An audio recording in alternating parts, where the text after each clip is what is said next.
Karena amalan itu dalam bahasa, dalam agama kita ada 3 jenis. Ada pekerjaan hati, ada pekerjaan lisan, ada pekerjaan anggota tubuh kita. Jadi makanya digunakan kalimatnya amal.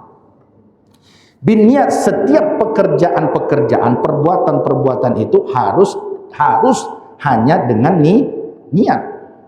Gak boleh nggak dengan niat, harus dengan niat. Niatnya pun lillahi ta'ala, nggak boleh ada unsur yang lain. Makanya kata baginda Rasul sallallahu alaihi wasallam dalam hadis Sunan Ahmad itu disebutkan, apa kata Rasulullah, bahkan di dalam kitab yang dikarang oleh Al-Imam Al-Ghazali, itu Al-Imam Ghazali menyebutkan ada 10 penyakit hati, ada 10 penyakit hati, itu amal qalb. Yang paling tinggi, yang paling ditakutkan, yang paling banyak yang dirasuki oleh umatnya Rasulullah, poin yang pertama adalah penyakit riya. Apa kata Rasulullah? Inni akhafu ma akhafu alaikum asyirkul asghar. Sungguh perkara yang paling kutakutkan, kata Rasulullah, dari kalian itu adalah asyirkul asghar, syirik kecil. Lalu sahabat nanya, wa ma syirkul asghar ya Rasulullah? Apa syirik kecil itu ya Rasulullah? Jawab Rasulullah, ar-riya. Riya. Riya itu apa artinya? Ingin dilihat. Ro'a, ingin dilihat. Tadi kita juga baca tadi.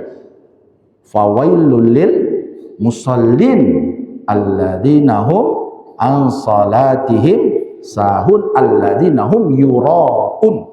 Celakalah bagi orang yang sholat. Nerakawil bagi orang yang sholat. Bayangkan, yang sholat saja masih bisa masuk neraka, apalagi yang tak sholat. Kenapa orang yang sholat masuk neraka? Celaka.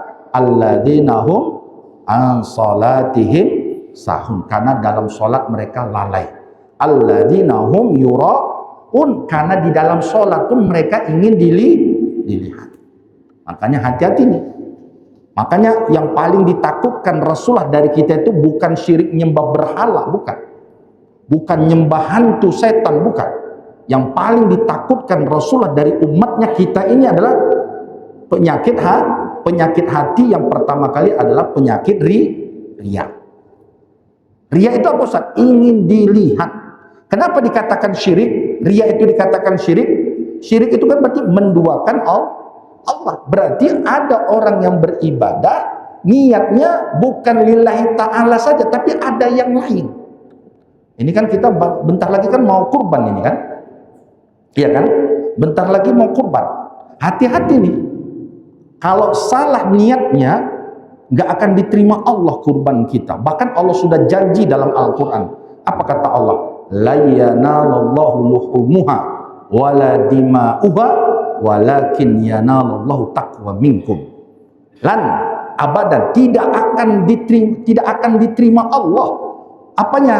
Dima, laham wa dima, daging dan darah kurban kita, kata Allah.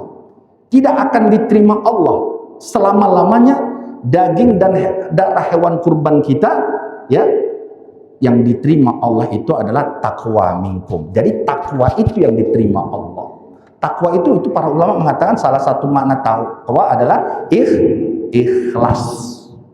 Makanya hati-hati nih kalau kurbannya. Karena kenapa mau kurban?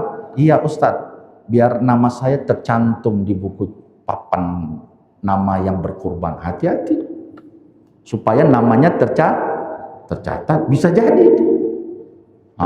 Makanya nggak boleh niat itu harus lillahi ta'ala. Kurban lillahi ta'ala, sholat lillahi ta'ala, haji umrah lillahi ta'ala. Kalau niatnya bukan karena Allah, maka tidak akan diterima Allah. Makanya itulah yang pertama kali yang dikatakan baginda Rasulullah, kata Imam Ahmad bin Hanbal, 2/3 ilmu agama itu, hadis yang kita baca itu adalah 2/3 dari ibadah kita. Ya, sholat harus dengan niat. Mahallun niat di mana? Tempatnya niat di mana?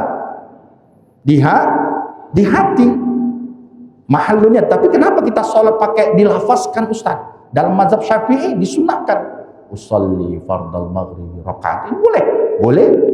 Ya, kenapa karena dalam mazhab Syafi'i ijtihad ulama Imam Syafi'i untuk mensinkronkan antara hati dengan apa yang diucapkan. Makanya kalau ada yang berniat melafazkan jangan dilarang, boleh. Bahkan dalam mazhab Syafi'i hukumnya sunnah.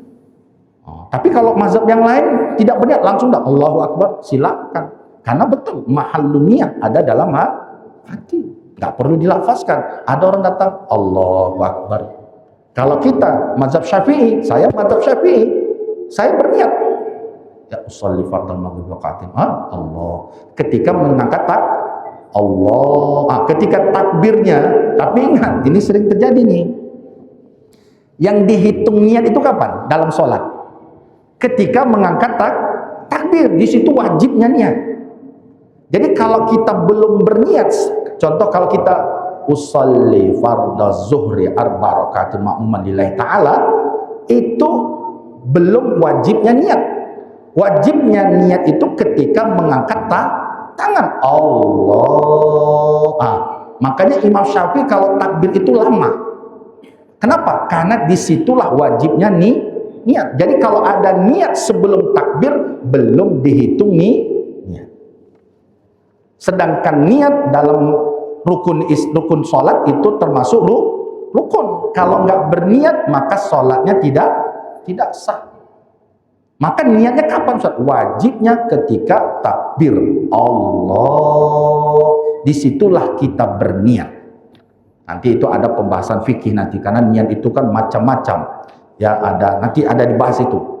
Karena kalau usolli fardal maghribi rakaatain mustaqbilal qiblati ma'muman ada kan panjang kali itu. Nanti akan diajari bagian fikih nanti rukun niat itu apa-apa aja. Ada rukun niat, ada. Kalau kurang dari itu maka sholat niatnya tidak sah.